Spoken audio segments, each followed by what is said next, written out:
The Syrian Arab army eliminates dozens of terrorists and destroys their hideouts.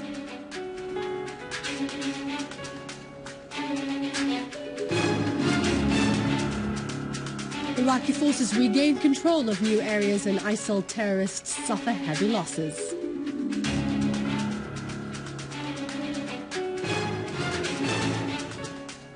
Cameron, who's involved in supporting terrorism in Syria and Iraq, warns from the ISIL threat.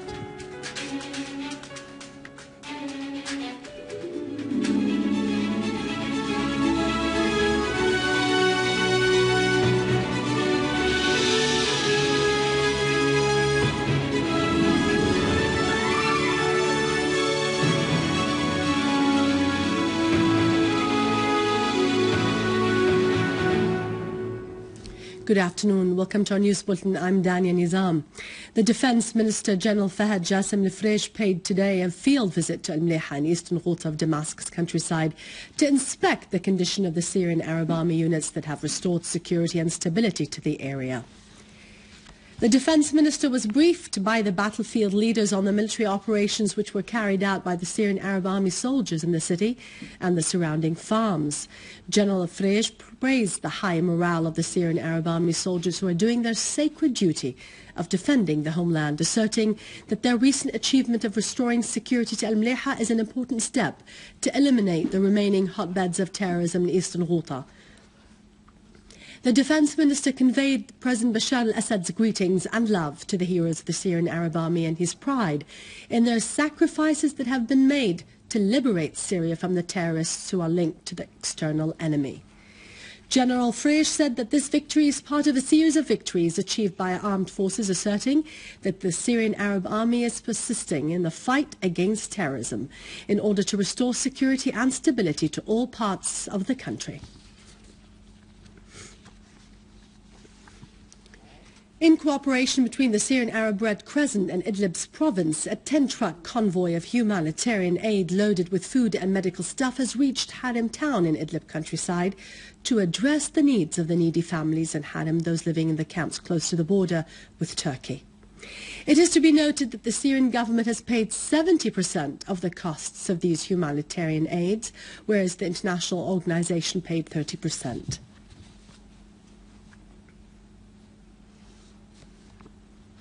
In DeirEzzour province, locals have destroyed a headquarter used by terrorists of the so-called Islamic State in Iraq and the Levant in al-Mayadeen city. Other terrorists from the so-called Islamic State of Iraq and the Levant have been killed in al-Kharita, and one of their machine gun-equipped vehicles was confiscated. Moreover, in an act of revenge, a young man detonated himself in a headquarter used by the terrorists of the ISIL, killing two of its leaders, Faiz al-Rafdan and Ali Jassim al-Rafdan.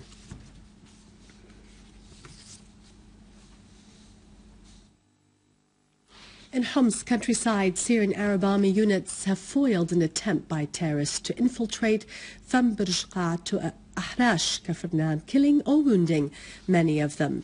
Other army units have targeted terrorist gatherings in the surrounding area of the school's complex in Sharshouh, the vicinity of Tel Abu Sanabil, and in the villages of Sahrij, Arish, and Salam Sharqi, Aqrab, and Al-Hulla, killing or wounding scores of the terrorists and destroying many of their vehicles equipped with heavy machine guns.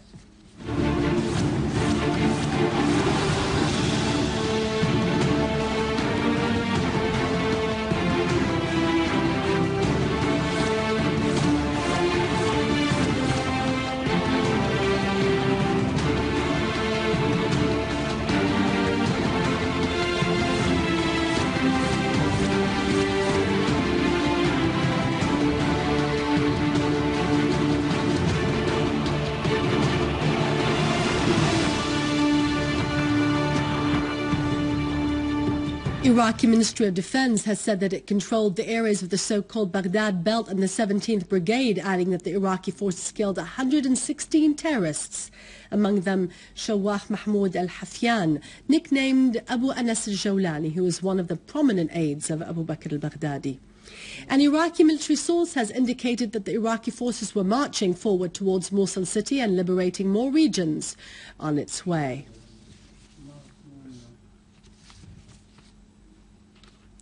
British Prime Minister David Cameron asserted that his country has to use all its military might to repel the terrorist organisation of the so-called Islamic State in Iraq and the Levant, warning that this terrorist group might hit back in the UK streets in case it was not stopped from advancing. Cameron's statement came as part of a late judgment on terrorism issued by London, reflecting its keenness along with its allies to protect their interests when they're threatened by the risk of terrorism, which they had primarily supported. Palestinian President Mahmoud Abbas has said that the Palestinians will not accept that Jerusalem be divided, adding that this is a red line. Chairing a meeting with the Palestinian leadership, Abbas added that the ultimate goal of the Palestinian delegation that is taking part in Cairo's talks was to put an end to killing and destruction, pointing out that there was no alternative to the Egyptian initiative and that the Palestinians are adherent to the Egyptian initiative.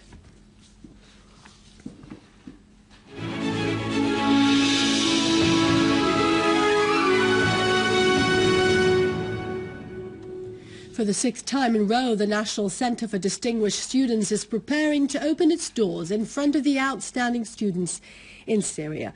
For this purpose, the first phase of tests started for those wishing to enroll in the centre. Minister of Education in the caretaker government, Dr. Hazwan Al-Wiz, toured the test centres and listened to the views of some of the students about the tests. The students confirmed their intention to move forward and pass the first stage of the test in order to reach the second phase of a multi-intelligence test, and then to get to the third, in which the students will be interviewed at the University of Damascus and would undergo evaluation of their behaviour and the degree of their adjustment in the new environment.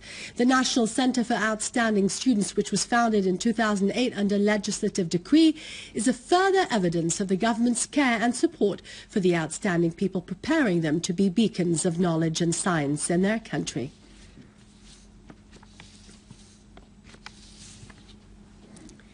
The National Commission for the Syrian Scientific Olympics, in cooperation with the Ministry of Education, started the Scientific Olympic exercises for the secondary school teachers of mathematics, physics, chemistry, informatics and natural sciences.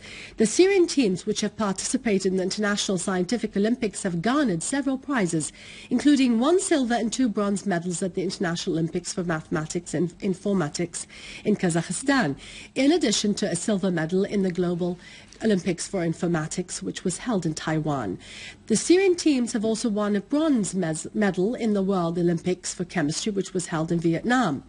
In addition to that, the Syrian scientific teams have won several certificates of appreciation in the domains of mathematics and physics at the World Scientific Olympics in Kazakhstan. Earlier in the year 2013, the Syrian scientific teams won 2 medals in chemistry and 2 others in physics at the Global Olympics in Russia.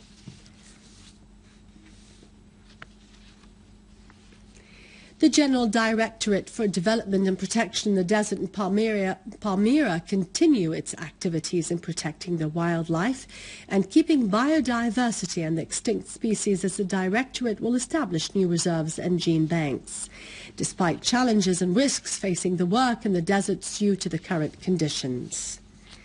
There are 9 natural reserves in Syria, distributed in several provinces. 6 of these reserves have been completed and ready, but unfortunately, due to the recent circumstances, the animals have been killed and stolen by the armed terrorist groups. The General Directorate managed to save some of these rare animals, especially the addax and oryx and some ostriches and peacocks. Palmyra Natural Reserve received adequate care through veterinary services and the required fodders. This natural reserve has 26 addax, 31 oryx and 5 ostriches. With this, we end the news for today. Thank you for watching us. For more details about Syria and the region, you can always view this bulletin again on syriaonline.sy. After the news, it's Vani with our latest economic and business news. God bless you. Long live Syria.